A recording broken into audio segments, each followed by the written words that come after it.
Artifak dan seni bina tamadun Cina. Tamadun Cina. Tamadun Cina merupakan satu-satunya tamadun berterusan yang tertua di dunia. Ianya wujud sejak dari zaman 3 tokoh mulia dan 5 maharaja sekitar 5,000 tahun dahulu, diikuti dinasti Xia, kemudian dinasti Shang dan dinasti Zhou serta banyak lagi yang wujud. Tamadun Cina mempunyai artifak yang pelbagai dan mempunyai seni pembinaan yang sangat unik. Ini kerana reka bentuknya yang agak berlainan dari tamadun lain kecuali di sebelah Asia Timur. Seni bina tamadun Cina meliputi istana, tempat ibadah dan maharaja. Unik, penggunaan bahan-bahan mesra alam seperti tanah liat, jerami dan batu bata. Seni bina terkenal, tembok besar Cina. Ciri-ciri seni bina: dibina daripada kayu dan batu bata, dipagari tembok yang besar, ukiran yang tersendiri, dipengaruhi oleh kepercayaan. Ciri-ciri seni bina kampung. Nak tanya boleh? Apakah ciri-ciri seni bina kampung Cina yang awak tahu? Oh, seni bina kampung Cina. Seni bina kampung Cina dikelilingi parit, rumah segi empat atau bulat, berlantai tanah dan berdinding pagar. Kemudian, atap disokong tiang bulat rumah dan alang ditutupi lapisan yang bercampur, tanah liat dan juga jerami. Wow, bagusnya! Bagaimana pula dengan seni bina bandar? Seni bina bandar pula berdekatan dengan sungai. Masyarakat pula terdiri daripada beberapa kelas. Kemudian, dinding pagar berbeza mengikut kelas tersebut. Artifak tamadun Cina. Patung terakota. Pada tanggal 1974, seorang petani telah menemukan patung terakota yang merupakan peninggalan arkeologi yang sangat hebat ketika menggali sumur di Gunung Lijiangzi. Ia dibentuk bertujuan untuk melindungi makam kaisar dan kaisar di akhirat.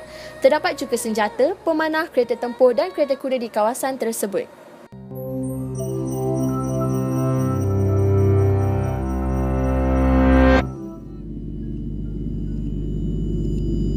What happens after death?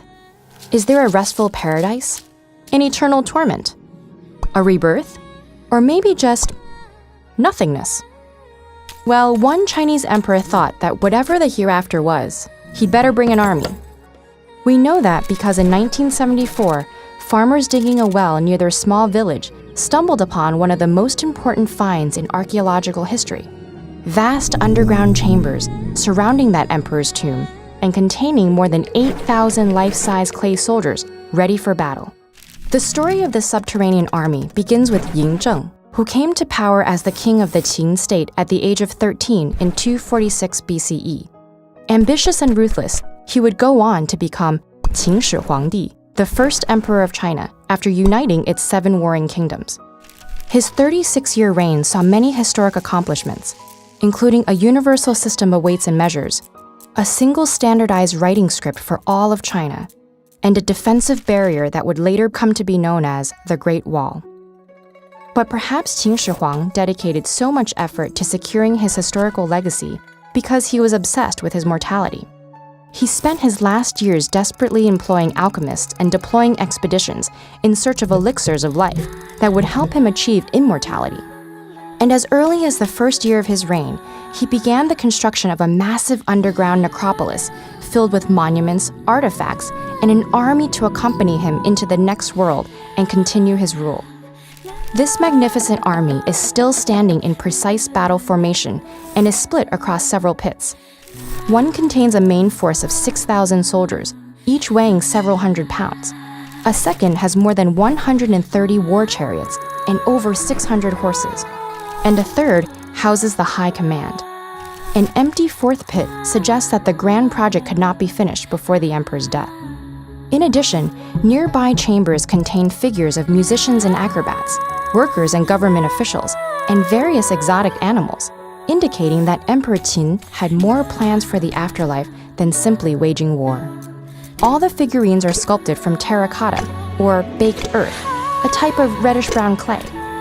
To construct them, Multiple workshops and reportedly over 720,000 laborers were commandeered by the emperor, including groups of artisans who molded each body part separately to construct statues as individual as the real warriors in the emperor's army.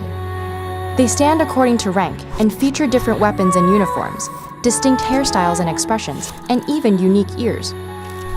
Originally, each warrior was painted in bright colors, but their exposure to air caused the paint to dry and flake, leaving only the terracotta base. It is for this very reason that another chamber less than a mile away has not been excavated. This is the actual tomb of Qin Shi Huangdi, reported to contain palaces, precious stones and artifacts, and even rivers of mercury flowing through mountains of bronze. But until a way can be found to expose it without damaging the treasures inside, the tomb remains sealed. Emperor Qin was not alone in wanting company for his final destination.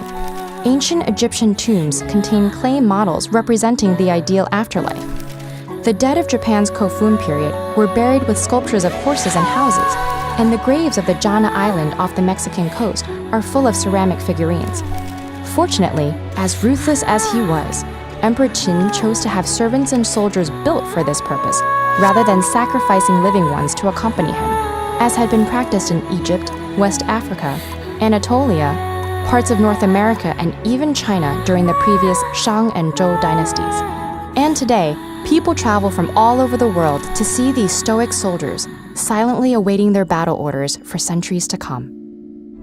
Barangan seramik, pinggan mangkuk, teko teh, tembikar bertanda tali pintal dan berlukisan, tembikar longshan, artifak diperbuat daripada gangsa. Hey, Assalamualaikum. My name is Azrin.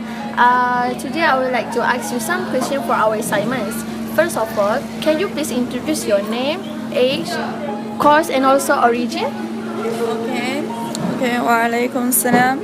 My name is Kong Ningxi and my age is 21. My course is Muamalat and I'm from China. Okay, so continue. Okay, so what do you know about characteristics of China traditional building?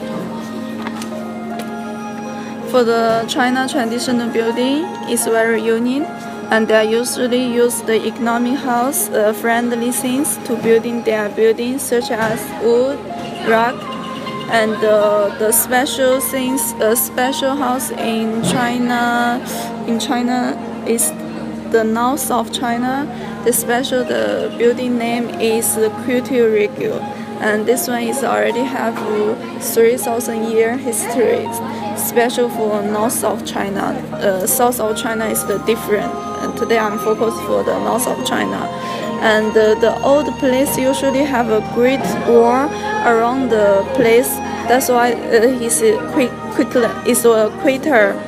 And the color of the building usually is red color, because red color in China is is lucky, in order to show the braveness. And the most unique is roof up of the building has a unique shape like a cover and a ship. If you can notice the building, they also have the jogger. Pandangan tentang keistimewaan artifak dan seni bina tamadun Cina. Melalui perhatian yang dilakukan, seramai 57% mahasiswa yang berpendapat bahawa artifak dan seni bina tamadun Cina mempunyai keistimewaan yang tersendiri, manakala 13% mahasiswa tidak bersetuju dengan pernyataan tersebut. Begitu juga dengan mahasiswi, seramai 85% yang bersetuju, manakala 15% sebaliknya. Kesimpulan, tamadun Cina menjadi rujukan kepada manusia dalam pembinaan yang kukuh. Kemudian, seni bina dan artifak Cina juga mempunyai pengaruh yang besar di seluruh dunia. Sekian, terima kasih.